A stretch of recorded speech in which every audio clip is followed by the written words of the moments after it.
The power of meditation. Spiritual meditation is the pathway to divinity. It is the mystic ladder which reaches from earth to heaven, from error to truth, from pain to peace. Every saint has climbed it. Every sinner must sooner or later come to it. And every weary pilgrim that turns his back upon self and the world, and sets his face resolutely toward the Father's home, must plant his feet upon its golden rounds.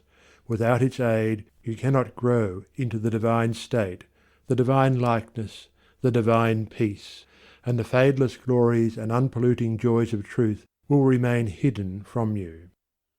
Meditation is the intense dwelling, in thought, upon an idea or theme, with the object of thoroughly comprehending it. And whatsoever you constantly meditate upon, you will not only come to understand, but will grow more and more into its likeness, for it will become incorporated into your very being, will become, in fact, your very self. If, therefore, you constantly dwell upon that which is selfish and debasing, you will ultimately become selfish and debased. If you ceaselessly think upon that which is pure and unselfish, you will surely become pure and unselfish. Tell me what it is upon which you most frequently and intensely think, that to which, in your silent hours, your soul most naturally turns, and I will tell you to what place of pain or peace you are travelling, and whether you are growing into the likeness of the divine or the bestial. There is an unavoidable tendency to become literally the embodiment of that quality upon which one most constantly thinks. Let, therefore, the object of your meditation be above and not below, so that every time you revert to it in thought you will be lifted up. Let it be pure and unmixed with any selfish element. So shall your heart become purified and drawn nearer to truth, and not defiled and dragged more hopelessly into error. Meditation, in the spiritual sense in which I am now using it, is the secret of all growth in spiritual life and knowledge. Every prophet, sage, and saviour became such by the power of meditation. Buddha meditated upon the truth until he could say, "I am the truth." Jesus brooded upon the divine immanence until at last he could declare, "I and my Father are one." Meditation centred upon divine realities is the very essence and soul of prayer. It is the silent reaching of the soul toward the eternal. Mere petitionary prayer without meditation is a body without a soul, and is powerless to lift the mind and heart above sin and affliction. If you are daily praying for wisdom, for peace, for loftier purity, and a fuller realization of truth, and that for which you pray is still far from you, it means that you are praying for one thing, while living out in thought and act another. If you will cease from such waywardness, taking your mind off those things the selfish clinging to which debars you from the possession of the stainless realities for which you pray, if you will no longer ask God to grant you that which you do not deserve, or to bestow upon you that love and compassion which you refuse to bestow upon others, but will commence to think and act in the spirit of truth, you will, day by day, be growing into those realities, so that ultimately you will become one with them. He who would secure any worldly advantage must be willing to work vigorously for it, and he would be foolish indeed who, waiting with folded hands, expected it to come to him for the mere asking. Do not then vainly imagine that you can obtain the heavenly possessions without making an effort. Only when you commence to work earnestly in the kingdom of truth will you be allowed to partake of the bread of life. And when you have, by patient and uncomplaining effort, earned the spiritual wages for which you ask, they will not be withheld from you. If you really seek truth, and not merely your own gratification, if you love it above all worldly pleasures and gains, more even than happiness itself, you will be willing to make the effort necessary for its achievement.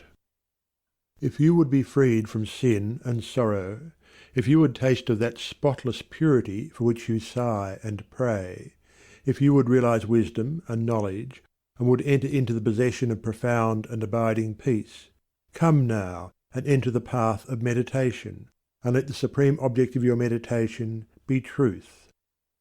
At the outset, meditation must be distinguished from idle reverie.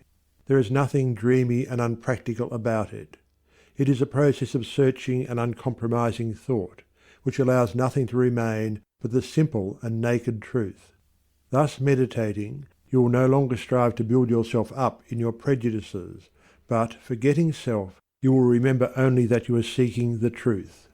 And so you will remove, one by one, the errors which you have built around yourself in the past, and will patiently wait for the revelation of truth, which will come when your errors have been sufficiently removed. In the silent humility of your heart, you will realize that there is an inmost centre in us all where truth abides in fullness, and around, wall upon wall, the gross flesh hems it in. This perfect, clear perception, which is truth, a baffling and perverting carnal mesh blinds it, and makes all error. And to know rather consists in opening out a way whence the imprisoned splendour may escape, than in effecting entry for a light supposed to be without. Select some portion of the day in which to meditate, and keep that period sacred to your purpose. The best time is the very early morning, when the spirit of repose is upon everything. All natural conditions will then be in your favour. The passions, after the long bodily fast of the night, will be subdued. The excitements and worries of the previous day will have died away, and the mind, strong and yet restful, will be receptive to spiritual instruction. Indeed, one of the first efforts you will be called upon to make will be to shake off lethargy and indulgence, and if you refuse, you will be unable to advance, for the demands of the spirit are imperative. To be spiritually awakened is also to be mentally and physically awakened. The sluggard and the self-indulgent can have no knowledge of truth. He who, possessed of health and strength, wastes the calm precious hours of the silent morning in drowsy indulgence is totally unfit to climb the heavenly heights. He whose awakening consciousness has become alive to its lofty possibilities, who is beginning to shake off the darkness of ignorance in which the world is enveloped, rises before the stars have ceased their vigil, and, grappling with the darkness within his soul, strives, by holy aspiration, to perceive the light of truth while the unawakened world dreams on. The heights by great men reached and kept were not attained by sudden flight, but they, while their companions slept, were toiling upward in the night. No saint, no holy man, no teacher of truth ever lived who did not rise early in the morning. Jesus habitually rose early, and climbed the solitary mountains to engage in holy communion. Buddha always rose an hour before sunrise and engaged in meditation, and all his disciples were enjoined to do the same. If you have to commence your daily duties at a very early hour, and are thus debarred from giving the early morning to systematic meditation, try to give an hour at night, and should this, by the length and laboriousness of your daily task, be denied you, you need not despair, for you may turn your thoughts upward in holy meditation in the intervals of your work, or in those few idle minutes which you now waste in aimlessness. And should your work be of that kind which becomes by practice automatic, you may meditate while engaged upon it. That eminent Christian saint and philosopher, Jacob Boehme, realized his vast knowledge of divine things whilst working long hours as a shoemaker. In every life there is time to think, and the busiest, the most laborious is not shut out from aspiration and meditation. Spiritual meditation and self-discipline are inseparable. You will therefore commence to meditate upon yourself so as to try and understand yourself, for remember, the great object you will have in view will be the complete removal of all your errors in order that you may realize truth. You will begin to question your motives, thoughts, and acts, comparing them with your ideal, and endeavouring to look upon them with a calm and impartial eye. In this manner you will be continually gaining more of that mental and spiritual equilibrium without which men are but helpless straws upon the ocean of life. If you are given to hatred or anger, you will meditate upon gentleness and forgiveness, so as to become acutely alive to a sense of your harsh and foolish conduct. You will then begin to dwell in thoughts of love, of gentleness, of abounding forgiveness, and as you overcome the lower by the higher, there will gradually, silently steal into your heart a knowledge of the divine law of love, with an understanding of its bearing upon all the intricacies of life and conduct. And in applying this knowledge to your every thought, word, and act, you will grow more and more gentle, more and more loving, more and more divine. And thus, with every error, every selfish desire, every human weakness, by the power of meditation is it overcome, and as each sin, each error is thrust out, a fuller and clearer measure of the light of truth illumines the pilgrim's soul. Thus meditating, you will be ceaselessly fortifying yourself against your only real enemy, your selfish, perishable self, and will be establishing yourself more and more firmly in the divine and imperishable self that is inseparable from truth. The direct outcome of your meditations will be a calm spiritual strength, which will be your stay and resting place in the struggle of life. Great is the overcoming power of holy thought, and the strength and knowledge gained in the hour of silent meditation will enrich the soul with savouring remembrance in the hour of strife, of sorrow, or of temptation. As, by the power of meditation, you grow in wisdom, you will relinquish more and more your selfish desires, which are fickle, impermanent, and productive of sorrow and pain, and will take your stand with increasing steadfastness and trust upon unchangeable principles, and will realize heavenly rest. The use of meditation is the acquirement of a knowledge of eternal principles, and the power which results from meditation is the ability to rest upon and trust those principles, and so become one with the eternal. The end of meditation is, therefore, direct knowledge of truth, God, and the realization of divine and profound peace. Let your meditations take their rise from the ethical ground which you now occupy. Remember that you are to grow into truth by steady perseverance. If you are an orthodox Christian, meditate ceaselessly upon the spotless purity and divine excellence of the character of Jesus, and apply his every precept to your inner life and outward conduct, so as to approximate more and more toward his perfection.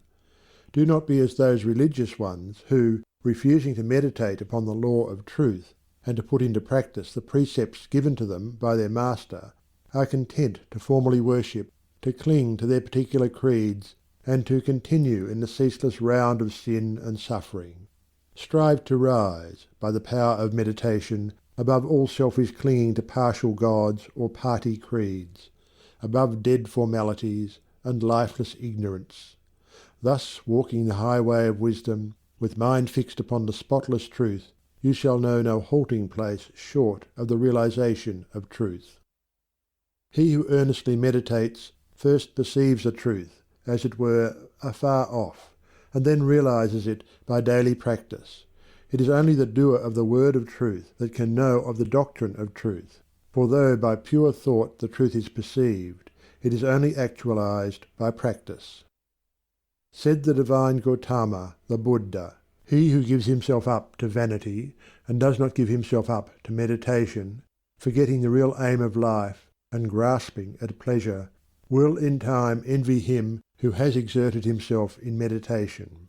And he instructed his disciples in the following 5 great meditations. The first meditation is a meditation of love, in which you so adjust your heart that you long for the weal and welfare of all beings, including the happiness of your enemies. The second meditation is a meditation of pity, in which you think of all beings in distress, vividly representing in your imagination their sorrows and anxieties, so as to arouse a deep compassion for them in your soul. The third meditation is a meditation of joy, in which you think of the prosperity of others, and rejoice with their rejoicings. The fourth meditation is a meditation of impurity, in which you consider the evil consequences of corruption, the effects of sin and diseases, how trivial often the pleasure of the moment, and how fatal its consequences. The fifth meditation is the meditation on serenity, in which you rise above love and hate, tyranny and oppression, wealth, and want, and regard your own fate with impartial calmness and perfect tranquillity. By engaging in these meditations, the disciples of the Buddha arrived at a knowledge of the truth. But whether you engage in these particular meditations or not, so long as your object is truth, so long as you hunger and thirst for that righteousness which is a holy heart and a blameless life. In your meditations, therefore, let your heart grow and expand with ever-broadening love, until, freed from all hatred and passion and condemnation, it embraces the whole universe with thoughtful tenderness. As the flower opens its petals to receive the morning light, so open your soul more and more to the glorious light of truth. Soar upward upon the wings of aspiration. Be fearless, and believe in the loftiest possibilities. Believe that a life of absolute meekness is possible. Believe that a life of stainless purity is possible. Believe that a life of perfect holiness is possible. Believe that the realization of the highest truth is possible. He who so believes climbs rapidly the heavenly hills, whilst the unbelievers continue to grope darkly and painfully in the fog-bound valleys. So believing, so aspiring, so meditating, divinely sweet and beautiful will be your spiritual experiences, and glorious the revelations that will enrapture your inward vision. As you realize the divine love, the divine justice, the divine purity, the perfect law of good or God, great will be your bliss and deep your peace. Old things will pass away, and all things will become new. The veil of the material universe, so dense and impenetrable to the eye of error, so thin and gauzy to the eye of truth, will be lifted, and the spiritual universe will be revealed. Time will cease, and you will live only in eternity. Change and mortality will no more cause you anxiety and sorrow, for you will become established in the unchangeable, and will dwell in the very heart of immortality. Star of Wisdom. Star that of the birth of Vishnu, birth of Krishna, Buddha, Jesus, told the wise ones, heavenward looking, waiting, watching for thy gleaming in the darkness of the night time, in the starless gloom of midnight. Shining herald of the coming of the kingdom of the righteous, teller of the mystic story of the lowly birth of Godhead in the stable of the passions, in the manger of the mind-soul. Silent singer of the secret of compassion deep and holy, to the heart with sorrow burdened, to the soul with waiting weary. Star of all-surpassing brightness, thou again dost deck the midnight, thou again dost cheer the wise ones watching in the creedal darkness.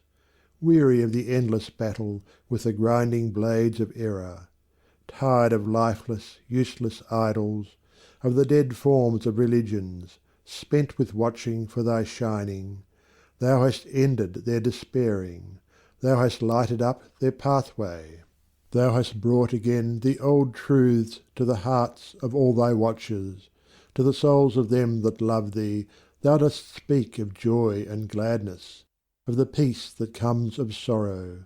Blessed are they that can see thee, weary wanderers in the night time. Blessed they who feel the throbbing, in their bosoms feel the pulsing of a deep love stirred within them by the great power of thy shining. Let us learn thy lesson truly.